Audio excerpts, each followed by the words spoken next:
नमस्कार. काल मला ॲक्च्युली कालपासून मी डिजिटल अरेस्टमध्ये होतो. त्याचं कारण की मला कुरिअरवरून एक कॉल आला होता आणि त्या कॉलप्रमाणे असं होतं की माझ्याकडनं काही पार्सल जे आहे ते अडकलेलं आहे. त्या पार्सलमध्ये 5 पासपोर्ट्स किंवा ड्रग्ज वगैरे असे होते.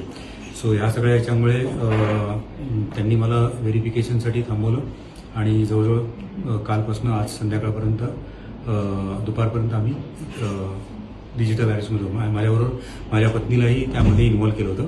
आणि डिजिटल अरेस्ट म्हणजे कसं की मोबाईलमधनं एक सिग्नल नावाचं ॲप्लिकेशन असतं, त्याच्यात त्यांनी व्हिडिओ कॉल कंटिन्यूस चालू करून ठेवायला सांगितलं होतं. आणि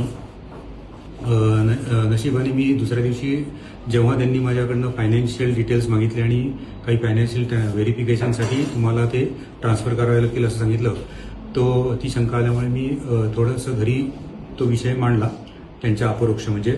आणि माझ्या वडिलांनी जे ज्येष्ठ नागरिकमध्ये सक्रिय आहेत त्यांनी ताबडतोब जवळच्या पोलीस अधिकारी आणि आमचे महापौर आहेत त्यांना संपर्क साधून हा फ्रॉड आहे ही केस आम्हाला लक्षात आणून दिली. आणि चिंचवडचे जे पोलीस अधीक्षक आहेत ते आमच्या मदतीला ताबडतोब धावून आले आणि ही केस रिझॉल्व्ह केली. थँक्यू.